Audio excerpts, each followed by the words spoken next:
Newsreel Theater and came straight here. And when I opened the door, somebody was waiting for me. Who? I don't know. I went out like that, with a face full of ether. Ether? Yeah, ether. And it sounds as screwy to you as it does to me. What do you suppose the cops will think? That's what happened. I woke up a few minutes ago and there was Jardine, dead. Shot? No, the poker from the fireplace. And it was in my hand. Should I tell that to the homicide squad? They'll still be laughing when they strap me into the chair. Now get out of here. But, Brad, you can't handle anything like this by yourself. Look, don't give me that law and justice routine. The cops operate on facts. The facts are phony from here to the death cell. Now get out of here. Let me try to dope this out. Brad, all I meant was that I want to help you. I know you do. Thanks, baby. But you can't. Now beat it, please. I've got to stall for time. Got to start thinking. Brad, listen, this may sound silly, but I think the man in the white suit wanted you to spot him that very first night. Yeah, of course he did. No guy in his right mind wears a white suit on a shag job. Why'd that car almost hit me? No, Jardine wasn't out to get me. I should have known that from the start. But somebody is out to get me. Somebody who knew about Jardine and me back in Frisco. Somebody who wanted me to think that Jardine was after me. Whoever that is, he's the one who killed Jardine. And he's pinning it right on me. But who, Brad? Who? I don't know. There isn't a thing to latch on to. Well, think, Brad. Think back. I have, and I'm clean as a peeled egg. No debts, no payoffs, no angry husbands, nothing. But people just don't go around committing murder and frame-ups for the fun of it. All right, so it doesn't add up. What do you want me to do? Well, for one thing, find White Suit. You've got his address. Maybe you can get a lead. Yeah, I thought of that. It's the only thing I can do. Wait, what about him, Jardine? He stays where he is. Look, go on downstairs. Find the janitor. Tell him you've been ringing my bell and I don't seem to be at home. He'll say if I'm not here, he doesn't know where I am. It may help me frame an alibi. Where'll I meet you? Go straight to your apartment. I'll find Foss and meet you there later.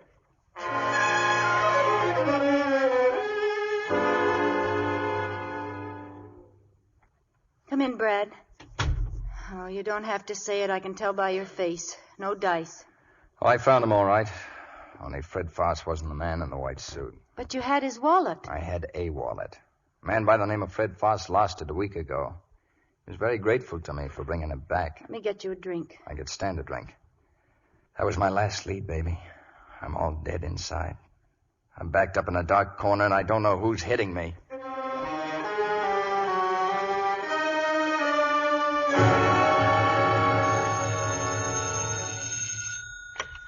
Hello? Yes, this is Wickett. Well? No one saw you leave Galt's apartment. You sure? Oh, that's good. Well, get in touch with me tomorrow. Same place, same time.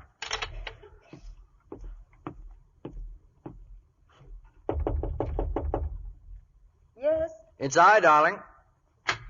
Well, Mary, have you forgotten we're expected at the Kingsleys tonight? I simply can't go, Ralph. I've such a headache. Oh, well, I'm sorry, my dear. I'm going straight to bed. You run along without me. Well, I wouldn't think of it, darling.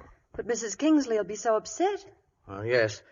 And I did promise to meet Tony Jardine there. I had a rather delicate matter to discuss with him. Well, hadn't you better go then? I imagine it can wait. It's a problem that Jardine is eminently qualified to handle, a man of his experience with the law and all its tawdry aspects. You make it sound very mysterious. No, it's the oldest situation in the world. One of my friends, who deluded himself that his was the ideal marriage, has recently discovered there's another man. Well, Tony doesn't handle divorce cases, does he? Well, the husband doesn't want a divorce. You mean he wants her back? Yes. And as the Lost and Found ads say, he offers a suitable reward for her return. You mean the other man would take money and just go away? When an impoverished character, unendowed with any appreciable virtue, succumbs to a rich man's wife, it must be suspected that his interest is less passionate than pecuniary. But how could she be taken in by such a man? Well, take Tony, for instance. Now, I never imagined him to be interested in Lucy Wilding, but he is. It's not true. He couldn't... I mean, she's too old for him. Love is not the exclusive province of adolescence, my dear. It's an ailment that strikes all age groups. Like my love for you. My love for you is the only malady I've contracted since the usual childhood diseases. And it's incurable. Ralph, about the Kingsleys. And leave you alone? Oh, no, Mary. I wouldn't think of such a thing. We'll both remain at home tonight.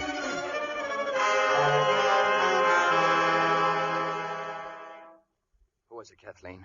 At the door. Someone was just at the door. The milkman. Milkman? What time is it? 7. I told you to wake me. All I needed was a little nap. You needed a night's sleep even more than your suit needs a pressing. And what could you have done last night that you can't do now? If I only knew who was after me, it wouldn't be so bad. But how can you fight back when you don't know who you're fighting? You lick before you start. No, I know you, Brad. You're not letting anybody get away with this. Oh, don't be too sure. I could be framed easier than Whistler's mother. All right. Then we'll just sit down and feel sorry for you. Okay, but don't give me that Pollyanna routine either. About how everything's going to be fine. I'm no miracle man. When that cleaning woman comes to my apartment and hits bingo, I'm as good as cooked. Here, you'll feel better after some coffee. Thanks. Look at me. Tower of strength, nerves of steel. I'm sorry, baby. Don't worry about the tablecloth. The stain will come out. What'd you say? I said the stain will come out. The stain. The ink, baby. The ink. He spilled ink on his white suit that night in my office. What of it? He'd have to have the suit cleaned, wouldn't he? The cleaners would have his address, wouldn't they? Well, cleaning places grow on every street like mushrooms. Yeah, I know. But most of them don't do their own cleaning. They farm it out to the big cleaning and dyeing plants. Where's the classified phone book? Right in back of you. There can't be too many of them. What if he didn't have the suit cleaned? He wouldn't run around town in an ink-stained suit, I hope. That's a pretty long list, Brad. Yeah, I know, but the odds are even longer. But give me a better idea. Okay, where do we start? Just grab your coat, baby. We'll start uptown. A white suit, eh? When it's very early in the season for white suits. If we have one, we'll find it all right. There's a 5-spot in it for you if you do. Get moving. Sorry, lady, we've got 3 white suits, but none with ink spots. You sure this... Positive, thanks all the same. A linen suit, mister? A seersucker? Oh, we got a sort of white seersucker, but no, that's got fruit stain. You can always tell the difference. Sorry, no white suits. Yeah, we had one, but the guy picked it up yesterday. Not a white suit in the plant. Why don't you try Gordonson's? Ask for a guy named Al. He'd know if there was any...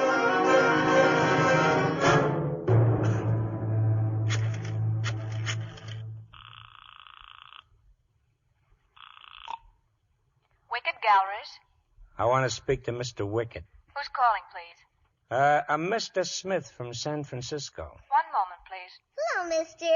Oh, you here again? Go on, kid, beat it. Your mama wants you. My mama's out. She don't want me. Hello? When am I going to see you? About what? I have every morning paper on my desk. There's not a word about it in any of them. I told you the deal went through. Can I help it if they ain't found the shipment yet? I don't believe you. What do you want me to do, take out an ad? Listen, Wickett, we better get this deal settled or I'm coming down to the galleries and right through the front door. All right, don't get excited. I have a dental appointment at 3 o'clock in the Grant Building. You meet me there. Grant Building? What floor? The 31st floor. I'll be waiting near the fire escape. Okay. What you mad about, mister? Oh, me? Well, I ain't mad at nothing, sister. All of a sudden, I feel kind of good. Yeah, here. Here's a nickel. Buy yourself a phone call.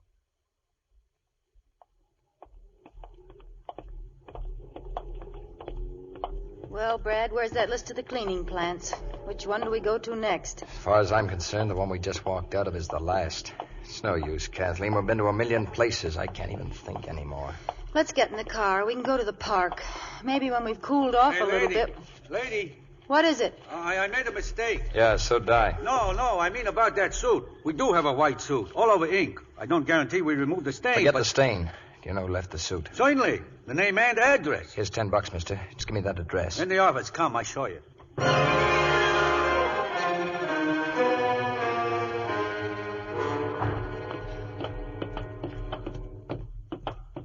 This is it, baby. A rooming house. Now, if the landlady's only home... Ring the bell, Brad. Ring it. I'm coming. Well? We're looking for a man named Stauffer. Our Stauffer's sort of a heavy-set fella. He lives here? No, he don't. But we were... He did live here. He left a half an hour ago, bags and all. Where'd he go? You police or something? No, please, lady. Where'd he go? It's important. He paid his rent. Why should I ask him where he went? I know, Mama. You keep quiet. Don't mind her, mister. She don't know nothing. But I do. I heard him on the telephone. Well, tell him then. Where, honey? Where did Mr. Stauffer go? I heard him on the telephone. He went to a building. What building? Same as the president.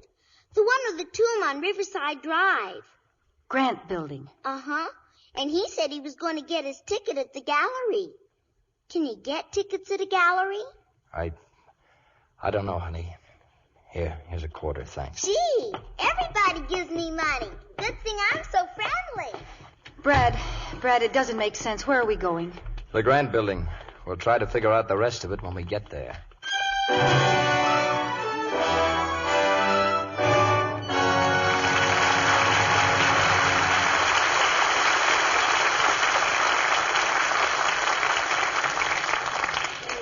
We pause now for station identification. This is CBS, the Columbia Broadcasting System.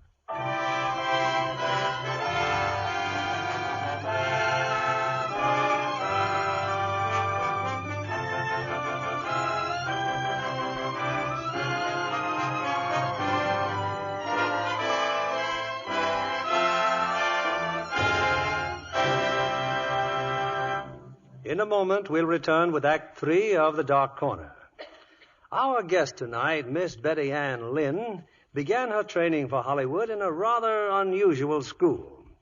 Did you ever think, Betty Ann, while you were entertaining the GIs in far-off Burma, that one day you'd be a starlet at 20th Century Fox? Well, I'd always dreamed of being in pictures, Mr. Keeley, but now that I am, I find I have much to learn.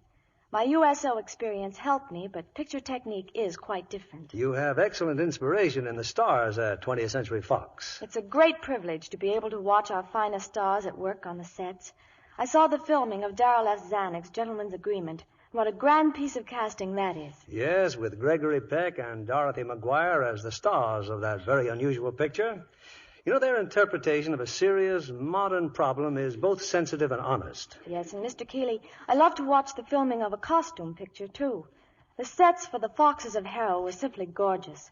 Romantic old New Orleans. And I've seldom seen more lavish costumes than Rex Harrison and Maureen O'Hara wear. 26 beautiful period costumes were made especially for Maureen O'Hara. And she's just the one to wear them, too, with her flame-colored hair and lovely complexion. And I happen to know it's a Lux complexion, Mr. Kennedy. Well, you're not surprised at that, are you, Betty? No, indeed. So many famous and beautiful stars are Lux girls. Actually, 9 out of 10 Hollywood stars have made Lux toilet soap their regular complexion care. As well as hundreds of ambitious starlets like me. You know, Mr. Kennedy, when I was overseas, I used to hoard my supply of Lux toilet soap. I didn't want to skip my beauty care a single day. With Hollywood in mind, that was wise. Soft, smooth complexions certainly help in the screen test. I think any girl would be wise in using Lux toilet soap regularly, Mr. Kennedy. It's a complexion care that really works. Thank you, Miss Betty Ann Lynn. You've just given women everywhere a very practical beauty tip. Here's what tests by skin specialists showed. Daily care with fragrant white Lux toilet soap improved 3 out of 4 complexions in a short time. Why not let Hollywood's own beauty soap help your skin to be lovelier, too? Here's Mr. Keeley at the microphone. We conclude our play with the final act of The Dark Corner, starring Lucille Ball as Kathleen and Mark Stevens as Brad Galt.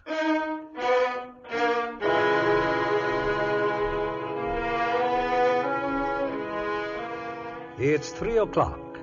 Armed with the knowledge that the man they're looking for has gone to the Grant Building, Kathleen and Brad Galt are rushing uptown. Meanwhile, high up in the Grant Building, unobserved on the platform of a fire escape, Ralph Wickett is about to settle an account for services rendered. Hello, Mr. Wickett. Oh. Well, I haven't much time. I told you I have a dental appointment. He's waiting for me. We don't need much time. Say, why'd you pick the fire escape? Well, do you think I want to be seen with you? I'm a rather well-known figure. Well, don't the height bother you none? We're sure a long ways up from the street. Not in the least, but something else does. If Jardine is dead, why is it such a profound secret? You ain't up to date, are you, Mr. Wickett? What? When I do a job, I do a job. Here, I bought a late newspaper. Well, look at it. Anthony Jardine found murdered. Well, that's different. The body of Anthony Jardine, handsome young attorney. Yeah. You can read it later, see? I got a cab downstairs waiting for me. So, where's my dough? Oh, yes, of course. It's here in this envelope. I came directly from the bank. I didn't have a chance to count it. Let's see now. There's 100, 2, 3. Oh, I'm sorry. Throwing your money away, huh? It's okay. I'll pick it up. You know it's... Hey, what are you trying to do? Let go! Let go of me!